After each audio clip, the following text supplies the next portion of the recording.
नमस्कार दोस्तों, BK event में आपका स्वागत है। तो आप लोग को पता ही है कि हम लोग प्रीवियस ईयर का जो पेपर है 2021-19 मार्च का सेकेंड शिफ्ट का पेपर का सलूशन कर रहे हैं, जिसके माध्यम से हम लोगों ने 100 प्लस के लगभग हम लोगों ने किया है। उसके आगे के है क्वेश्चन को हम लोग आज, और ये 5वां लेक्चर होगा, तो ये आज का लास्ट लेक्चर होगा। जितने भी महत्वपूर्ण थे उसमें क्वेश्चन सबको इसमें इंक्लूड कर दिया गया है। तो आइए शुरू करते हैं पहले क्वेश्चन से। यह ट्रांसफार्मर की मुख्य सामग्री में शैथिल्य क्षेत्र होता है, यानी कि हिस्टैरिसीस लूप की बात कर रहा है, तो ये क्या होता है? छोटा होता है, यानी कि बी वाला ऑप्शन हमारा ये छोटा होता है।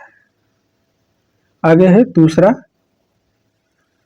एक मोटर में निर्धारित भार पर गति शून्य भार पर 1000 से 950 आरपीएम तक कम हो जाती है तो गति, यानी वोल्टेज स्पीड रेगुलेशन की बात कर रहा है।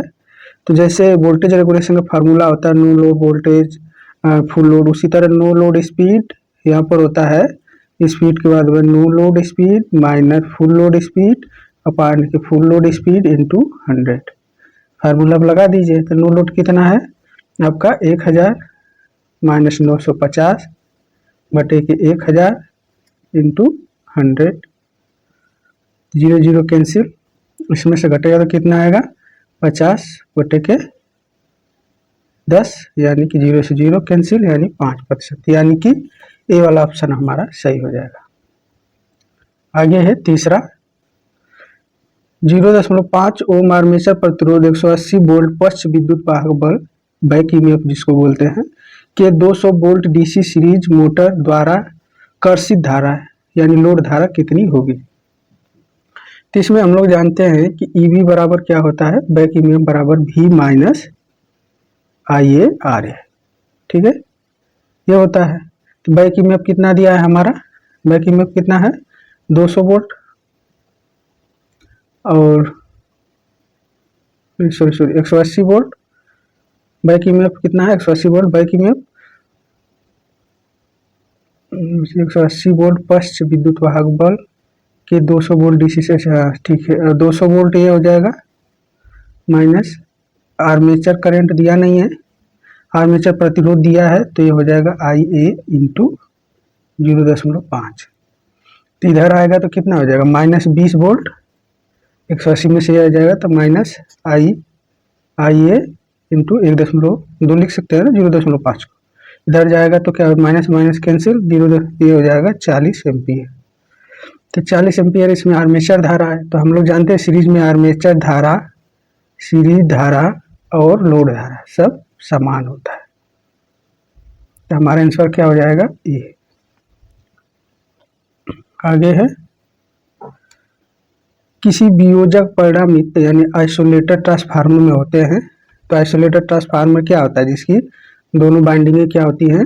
समान होती हैं, फेरों की संख्या क्या होती है? समान होती है। इनका ट्रांसफार्मर रेशियो एक संबंधी 1 होता है, यानी कि डी वाला ऑप्शन हमारा सही हो जाएगा। निम्नलिखित में से कौन सी डीसी जनित्र की सतत हानि यानी कांस्टेंट लॉस नहीं है? कांस्टेंट लॉस ये होता है कि मतलब कि एकदम स्थिर होता है, उसको हम लोग वो बदलता रहता नहीं है, वो फिक्स है। तो ये ताम्र हानि है। ताम्र हानि एक क्या है? स्थिर लॉस के अंतर्गत नहीं आता, ये बदलता रहता है। इसमें संट क्षेत्र हानि, लौ हानि और यांत्रिक हानि, ये सब किसमें आते हैं? आपके कांस्टेंट लॉस में, ठीक है, इस चीज को ध्यान रखना आपको। निम्नलिखित में से किस विद्युत संयंत्र में सर्ज टैंक होता है? तो आप लोग को याद होगा, अगर आपने पावर प्लांट पढ़ा होगा, नहीं पढ़ा है तो उसको जाकर अच्छे से पढ़िए। इसमें होता है सर्ज टैंक जल विद्युत संयंत्र में, यानी हाइड्रो पावर प्लांट के अंतर्गत सर्ज टैंक है, जिसमें हाई हेड, जिसका जिक्र हम लोग करते नहीं है कि हाई हेड के लिए किस प्रकार का टरबाइन का यूज करते हैं। तो हम लोग करते हैं आपका हाई हेड के लिए किसका हम करते हैं? हाई, लो एंड मीडियम, ठीक है। लो के लिए टेफ्लॉन टरबाइन का, हेड के लिए पेल्टन टरबाइन का, और मीडियम के लिए फ्रांसिस। किस चीज को याद रखना है आपको? ये सारे छोटे छोटे बिंदु आपको बहुत ही महत्वपूर्ण होगा, ठीक है। एक तुल्यकालिक मशीन में समकोणीय अक्ष क्वाड्रेचर एक्सिस, या जिसको एक्स क्यू तुल्यकालिक प्रतिघात का अनुपात है। तो देखिए, एक आप सिंक्रोनस मशीन में अगर दो दो पोल की मशीन है, अगर दो पोल की मशीन है, इसको हम इस तरह बना देते हैं, जिसमें सेलियन पोल टाइप का है, ठीक है। तो इस वाले अक्ष पर, ये अक्ष पर ये रहता है, इसको बोलते हैं डायरेक्ट एक्सिस और इसको बोलते हैं कि क्वाड्रेचर एक्सिस, ठीक है। यही रिएक्टेंस होता है, तो एक्स हो जाएगा और एक्स डी हो जाएगा। तो इसी में पूछा है कि आपका क्वाड्रेचर एक्सिस का मान कितना होता है, तो ये होता है भी minimum upon I maximum quadrature. अगर वही डायरेक्ट एक्सिस की बात पूछ देगा तो भी मैक्सिमम और आई मिनिमम हो जाएगा। तो हमारा ऑप्शन तो बी हो जाएगा। इससे संबंधित कुछ बिंदु इसमें इंक्लूड किया गया है, इसको देख लीजिए।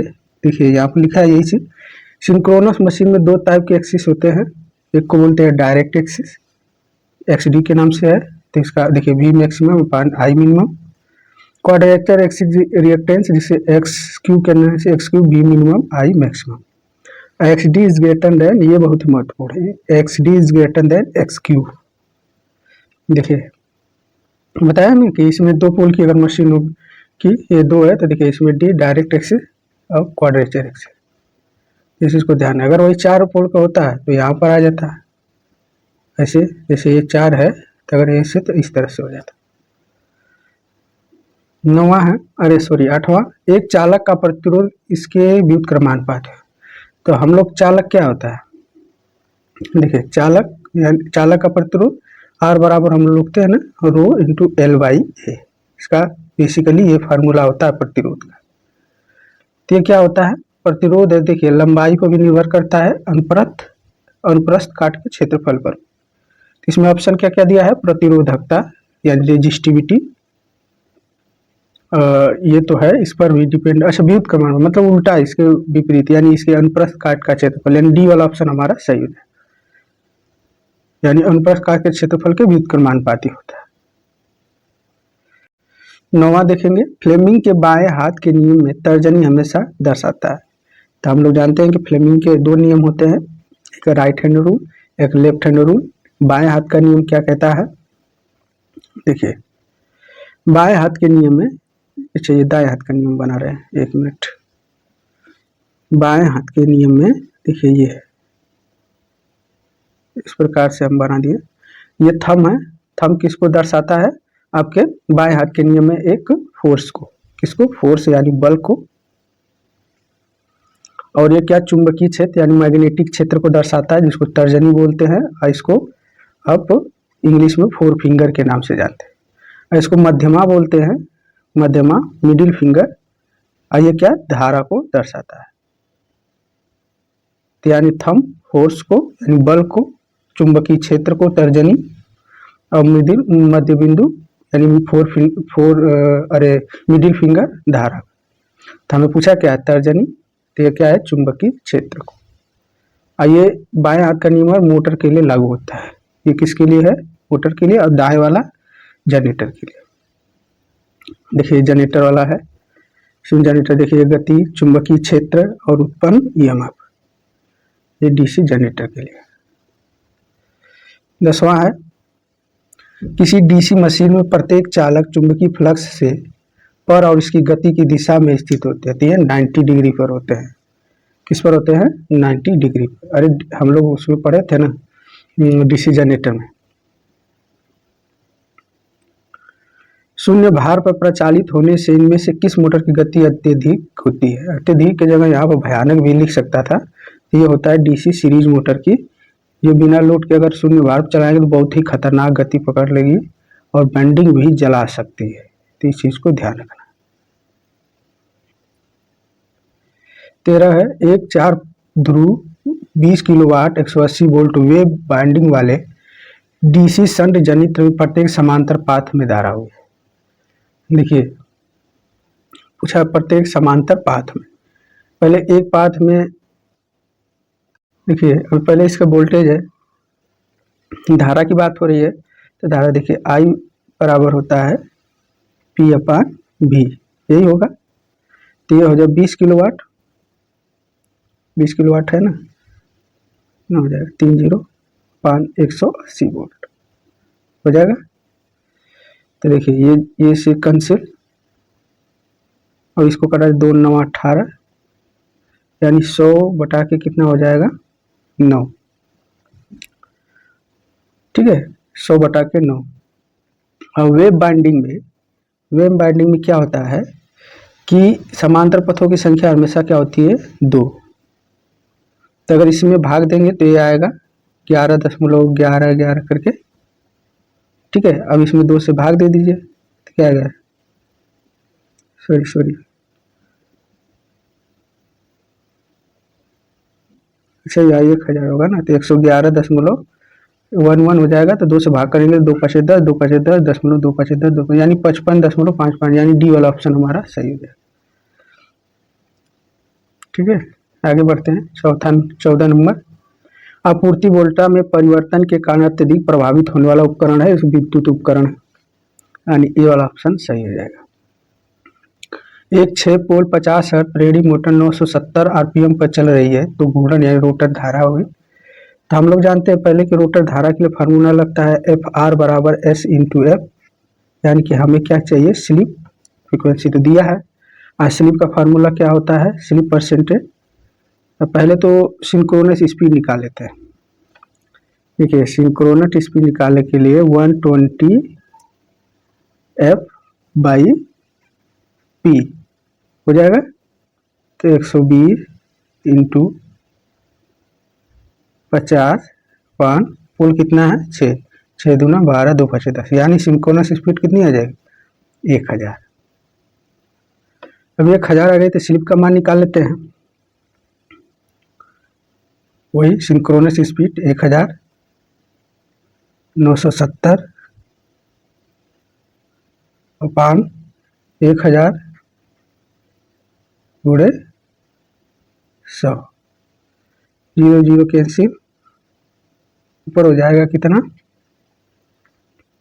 आपका 30 बटा 10 यानी 3 आ जाएगा 3%। अभी रोटर फ्रिक्वेंसी हमारे एस इंटू एफ होता है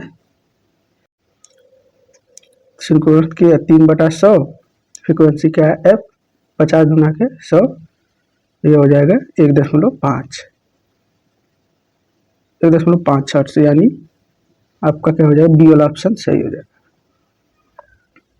16 नंबर है यदि एक निस्पंदित यानी रिपल भार धारा 10 मिली एम्पियर हो तो निम्न में से किस परिपथ में डायोड धारा 10 मिली एम्पियर ही होगी। तो ये ब्रिज रेक्टिफायर की बात हो रही है।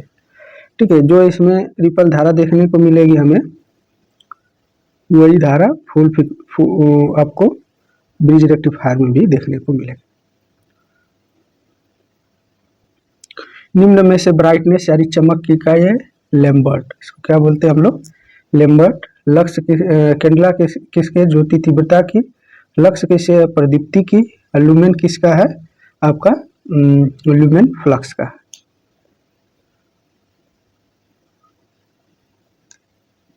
यदि ज्ञात तरंग की अवधि 1/2 मिली सेकेंड है तो इसकी आवृत्ति क्या होगी। तो हम जानते हैं कि अगर हमें पूछा फ्रिक्वेंसी तो एफ बराबर होता है 1/t। तो टी का मान दिया है 1/2 मिली है तो 2 ऊपर चला जाएगा 3 0 हो जाएगा। 1/2 है तो 1/2 हो जाएगा 2 ऊपर चला जाएगा तो कितना हो जाएगा हमारा 2000 हर्ट्ज। नहीं समझना है इसको फिर से देखिए बताते हैं। एफ बराबर होता है 1/t तो टी का वैल्यू दिया है तो 1/1/2 मिली है तो मिली की जगह 10 घाते -3 ऊपर चला जाएगा। 1/2 है तो 2 ऊपर चला जाएगा तो 2 10 घाते 3 आ जाएगा यानी डी वाला ऑप्शन हमारा सही है। दोष के क्षण से लेकर कुंडली के उजायन के क्षण तक के समय को हम लोग क्या कहते हैं रक्षण काल। इसको क्या हम लोग कहते हैं रक्षण काल। घरेलू प्रतिष्ठानों में निम्नलिखित में से किस परिपथ वियोजक यानी सर्किट ब्रेकर का होता है तो इसको बोलते हैं हम लोग एमसीबी मिनिएचर सर्किट ब्रेकर। आईवाई की अपेक्षा कितना आपका 5 से 6 गुना क्या होता है अधिक शक्तिशाली। निम्नलिखित में से किस मशीन में पश्च ईएमएफ की अवधारणा होती है? तभी हम लोग मोटर की जिक्र किए थे, तो डीसी मोटर की पश्च बैक ईएमएफ देखने को हमें मिलता है। एक तापक हीटर 220 वोल्ट पर चालित है और इसकी दक्षता 99% है, तो ऊर्जा की खपत 1.5 किलोवाट प्रति आवर्स है, तो हीटर का इनपुट धारा, तो देखिए इनपुट धारा की बात हो रहा है। तो अभी हम लोग जानते हैं कि वोल्टेज दिया हुआ है 220 वोल्ट और पी दिया हुआ है 1.5 किलोवाट को अगर हम बोलेंगे तो 1500 वाट हो जाएगा। तो आई हमें पता करना है, तो आई बराबर क्या होगा, V upon R, V upon P. तो वी का मान कितना है 220 अपान 1500, 0 से 0 कट जाएगा, 2 एक कम 2, 2 एक कम 2, इसको ऐसे ही कटा सकते हैं। देखिए 15 कम 15, ये 1 मिनट, कुछ मिस्टेक हो रहा है, इसमें मिस्टेक है कुछ, 1 मिनट रुकिए। देखिए इसमें ये है P बराबर वी आई होता है, तो हमें I बराबर तो P अपान होगा ना 1.5 1500 अपान 220 होगा, 0 से 0 कैंसिल, 75 हो जाएगा अपान के 11। अब इसको 11 6 के 66, 6 एक ही दिख रहा है, 6.82 एम्पियर, ये वाला ऑप्शन सही हो जाएगा। जिंक सिलिकेट द्वारा उत्पादित प्रदीप्ति फ्लोरोसेंट का रंग क्या होता है? हरा होता है। जिंक सिलिकेट का क्या होता है? हरा होता है।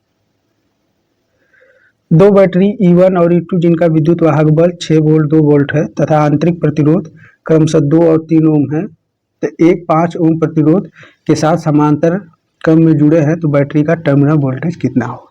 देखिए समांतर में जुड़े हैं, तो समांतर के लिए फार्मूला क्या है? अगर आपको करंट का मान निकालना है, ठीक है, तो टोटल E कितना होगा 5 N R plus R, R बटा N प्लस आर, इसे करंट का मान निकालेंगे और जो आएगा करंट का मान निकालेंगे। अब जिसको पूछा है, जैसे बैटरी के टर्मिनल वोल्टेज पूछा है, तो वोल्टेज आप आई आर से लगा लेंगे, आई का मान और ये जो इसका प्रतिरोध है बाहरी प्रतिरोध, आपका आंसर आएगा 3.55, यानी बी वाला ऑप्शन सही हो जाए। ठीक है, आगे बढ़ते हैं 25 नंबर। 3 माइक्रोफैरेड के 5 संधारित्र श्रेणी क्रम में जुड़े हैं, तो इस तंत्र का समतुल्य है। तो हम लोग जानते हैं कि अगर संधारित्र को समांतर में जोड़ते हैं तो क्या करते हैं, इसको जितने भी रहेंगे उससे हम लोग माइक्रोफैरेड, मान लीजिए 4 है 5 रहे, 5F हो जाएगा, 5C हो जाएगा, समांतर की बात हो रही। और इस श्रेणी में होंगे तो क्या करेंगे, 5 है C है तो C/5 हो जाएगा। यानी कहने का तात्पर्य है कि अगर पैरेलल में है तो डायरेक्ट उनको हम जोड़ देंगे, अगर समांतर में है तो उनको विक्रमानुपात करके हम लोग जोड़ेंगे। ठीक है, ऐसे इस श्रेणी में ये समांतर, तो ये श्रेणी की बात हो रही है, तो 5 है 3 माइक्रोफैरेड के, तो 3/5 हो जाएगा, यानी 0.6, यानी कि सी वाला ऑप्शन हमारा सही है। निम्न वोल्टेज प्रणाली के लिए समांतर रूप से पसंद किया जाने वाला संरक्षण है आइसोलेटर, फ्यूज, ऐसे सर्किट ब्रेकर, आयल, यानी फ्यूज है, यानी बी वाला ऑप्शन हमारा सही है।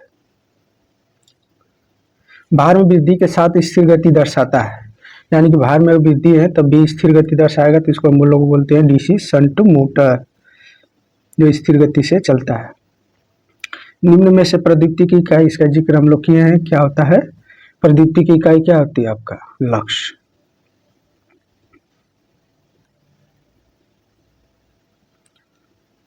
विद्युत रोधन प्रतिरोध R और L के बीच का संबंध, अभी हम लोगों ने इसका जिक्र किया था, R समानुपाती रो L/A, R समानुपाती L होगा, यानी कि बी वाला ऑप्शन सही हो जाएगा। ये अब इस लेक्चर का ये लास्ट क्वेश्चन होगा। चूंकि फ्लक्स के सृजन का विरोध करता है, जिस तरह मैग्नेटिक क्षेत्र में R जो है, R विरोध करता है किसका, धारा का, करंट प्रवाह का विरोध करता है, उसी प्रकार चुंबक में चुंबकीय फ्लक्स का विरोध कौन करता है, रिलक्टेंस, यानी बी वाला ऑप्शन हमारा सही हो गया। तो ये वीडियो आपको कैसा लगा कमेंट बॉक्स में ज़रूर लिखिए और ज़्यादा से ज़्यादा मित्रों में शेयर करिए। सब्सक्राइब जरूर करवाते रहिए, जैसे आपको बैक टू बैक आपको पेपर सोल्यूशन मिलता रहेगा। तो बस आज के लिए इतना ही। जय हिंद, जय भारत।